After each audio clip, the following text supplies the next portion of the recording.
आलोक जी आपके साथ शुरुआत करना चाहती हूँ। इसको भ्रम फैलाने वाली रिपोर्ट क्यों बता रहे हैं आप लोग? ए।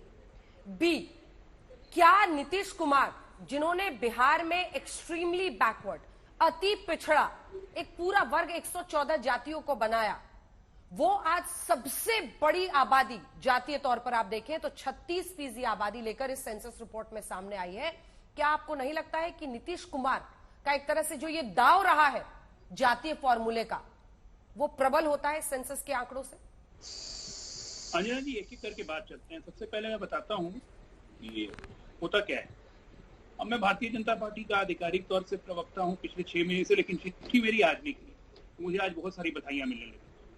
आज जो आंकड़े आपके सामने आए हैं, ये बिहार की जनता को पिछले 50 साल से पता है कि बिहार की कुल हिंदू आबादी का 85% ओबीसी, ईबीसी, एससी और एसटी है और 15% अनारक्षित वर्ग संख्या। ये पिछले 50 साल से हर बिहारी को पता है। राहुल गांधी जो इस देश की सत्ता में 60 साल चला चुके, बिहार की सत्ता में 1990 तक थे, मुझे आश्चर्य लगता है कि उनको पता ही नहीं था कि 85% की आबादी, हिंदू आबादी की आबादी बिहार की ओबीसी, पिछड़ा, अति पिछड़ा, एसटी, एससी की है। नंबर 1। तो इसलिए खाना पूरा बिना पकाए हुए अर्ध कच्चा खाना आज नीतीश जी ने परोस दिया, वाहवाही बटोर रहे हैं। 500 करोड़ रुपए की खुली बंदर बांट हुई। ये किसको नहीं पता था कि बिहार में ये संख्या है। आपने दूसरा काम क्या किया, जैसे अभी सुशील मोदी जी कह रहे थे कि 27 बिंदु थे, आपने एक बिंदु को जाति वाइज आपने गणना करके, पहले बात की जातीय जनगणना नहीं है, ये जातीय समूहों का सर्वे, जिसमें हर जाति की स्थिति बताई गई है कि उनके संख्या के हिसाब से उनकी सांख्यिकी भागीदारी कितनी। आर्थिक भागीदारी कहाँ गई भाई साहब? आर्थिक सर्वेक्षण का क्या हुआ आपके? शैक्षणिक भागीदारी कहाँ गई? आज की तारीख में सामाजिक आकलन क्या है उनका? क्या आज की तारीख में जो पिछड़े हम कहते हैं, बिहार में पिछड़े में सिर्फ 3 वर्ग आता है। पिछड़े में, पिछड़े वर्गों में एक आता है यादव, एक आता है कोयरी, एक आता है कुर्मी, या चौथा वर्ग है वैश्य। ये आते हैं पिछड़े। इन पिछड़े वर्गों में किसकी कितनी सामाजिक स्थिति क्या है, हैसियत क्या है, पिछले 70 वर्षों के आरक्षण का क्या लाभ हुआ, किसको इसमें क्रीमी लेयर में आने की जरूरत है, जो आज जीतन राम जी कह रहे हैं कि आरक्षण बढ़ाना चाहिए और उन लोगों का आरक्षण हटाना चाहिए जिनको अब इसकी जरूरत नहीं है। तो ये सब 26 पहलू आपने छोड़ दिए, खाना आपने पूरा पकाया नहीं, और वाहवाही लूटने के लिए आप पहले आ गए। राजीव जी कहते हैं 500 करोड़ रुपए की प्योर बंदर बांट। आज जातिगत जनगणना जो रोहिणी आयोग हमारा कहता है, रोहिणी आयोग जब कहता है कि जातिगत जनगणना होनी चाहिए, उसमें आर्थिक सर्वेक्षण होना चाहिए, शैक्षणिक सर्वेक्षण होना चाहिए, उनका सामाजिक आकलन होना चाहिए, और तब आरक्षण को पुनर्निर्धारित करना चाहिए, जरूरत पड़े तो इसकी सीमा भी बढ़ाइए, जिसकी भारतीय जनता पार्टी समर्थक। रोहिणी आयोग तो हम ही लोगों ने करवाया, और इसी के कारण संसद में घोषणा की गई कि हम जातीय जनगणना और उसके साथ सर्वेक्षण और सर्वे नहीं करवाएंगे, हम सर्वेक्षण करवाएंगे और उसके बाद उसी के हिसाब से आपके पास। राजीव जी आखिर आर्थिक स्थिति, शैक्षणिक स्थिति क्या है, ये सब बताए बिना क्या ये रिपोर्ट मुकम्मल रिपोर्ट मानी जाए? ए। और बी, हमला करती है बीजेपी आप पर कि आपके लिए तो सामाजिक कल्याण का अर्थ ही है परिवारवाद।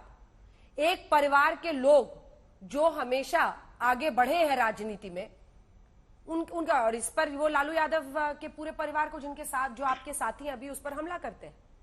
राजीव जी देखिए, सबसे पहली बात तो ये है कि अब परिवारवाद वगैरह पर तो बीजेपी को बात नहीं करनी चाहिए, इसलिए कि उनके अलायंस में 1 दर्जन से ज्यादा परिवारवादी दल, और खुद इनका जो दल है, ये इनका दल जिस तरह से वंशवाद की आगोश में है, उसके बाद मैं बानगिया देकर के अभी आपका समय नहीं बर्बाद करना चाहूंगा, इसलिए कि ज्यादा महत्वपूर्ण है कि आज बिहार ने एक कालजयी निर्णय का आगाज किया है।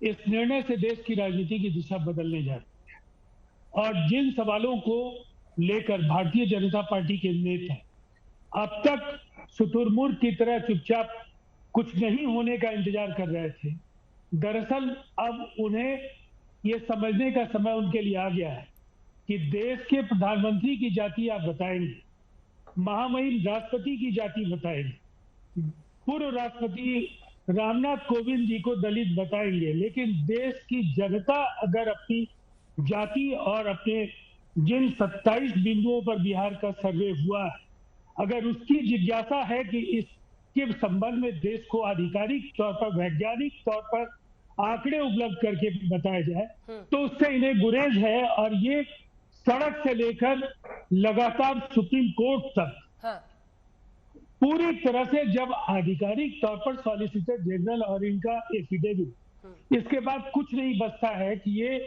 जातीय सर्वे और जाति आधारित जनगणना को लेकर, जाति जनगणना को लेकर इनकी भूमिका क्या है। अब मैं एक बात जो कहना चाहूँ, जिन 27 बिंदुओं पर सर्वे होना है वो हो गया। आंकड़े आज एक महत्वपूर्ण तारीख है। ये राष्ट्रपिता महात्मा गांधी, क्योंकि ये गोडसेवादी हैं, ये गोडसे के समर्थक हैं, इनके लिए आज की तारीख की बहुत अहमियत नहीं होगी, लेकिन देश के लिए अहमियत है। और कल 9 दलों की बैठक में बाकी जितने भी सवाल हैं उसका जवाब देश को भी मिल जाएगा। इससे जब वो दलों से बात करेंगे तो विज्ञप्तियां साझा होंगी और उससे पूरा का पूरा जो विवरण है वो सामने आ जाएगा। और उस समय भारतीय जनता पार्टी की हताशा क्या होगी। जो लोग रोहिणी कमीशन की बात करते हैं, 6 साल लगे। सवाल ये है कि आपकी नीयत अगर केवल टालने की और जाति आधारित गणना, जी मेरा प्रश्न एक्चुअली थोड़ा सा इधर उधर हो गया पूरा मामला। क्या करेंगे अब, इसको थोड़ा स्पेसिफिक बनाते हैं, हमारे दर्शक भी जानना चाहेंगे कि आपने जाति जनगणना के नंबर्स बाहर कर दिए। आप कह रहे हैं कि अभी हमने शैक्षणिक आर्थिक स्थिति नहीं बताई है, जिन अन्य मुद्दों पर हुआ है वो हम पार्टी मीटिंग में बताएंगे जब 9 दलों के साथ बैठक होगी। ठीक है, पार्टियां, बाकी पार्टियां उसमें हिस्सा लेंगी तो पता चलेगा ही कि किस जाति का क्या हाल है। करेंगे क्या जो ये कह रहे हैं कि हमारी नीतियां इससे तय होंगी? क्या नीतियां? क्या आरक्षण में, क्योंकि हम जो ओबीसी है और ईबीसी है दोनों के नंबर्स दिखा रहे हैं, उनको जितना भी मिलता है आरक्षण वो भी दिखा रहे हैं। क्या आप आरक्षण बढ़ाएंगे? क्या करेंगे आप?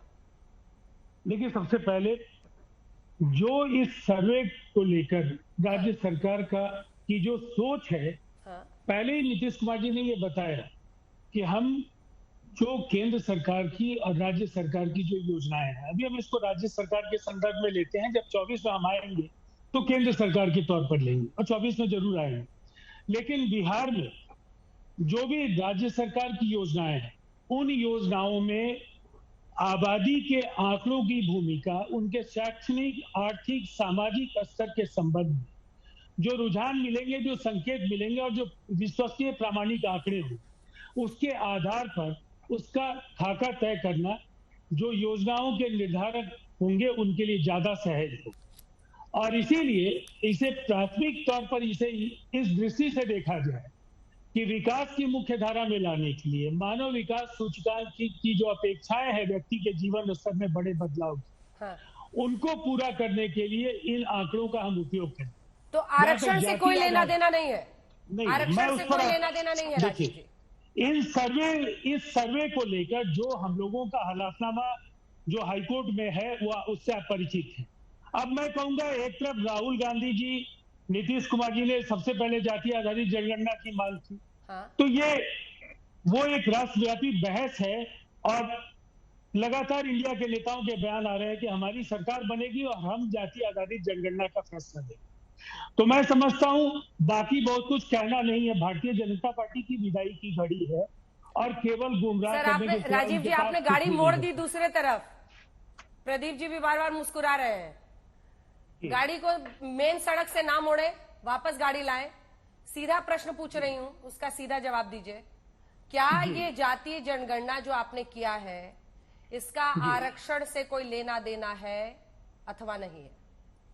देखिए, आज के संदर्भ में सबसे पहले मुझे ऐसा लगता है कि उस एफिडेविट का सबको सम्मान करना चाहिए जो हाईकोर्ट में दिया, और जो स्पिरिट है इस पूरे अभियान का वो नीतीश कुमार जी ने पहले बता दिया। तो अभी इसको एक तरफ रखते हैं।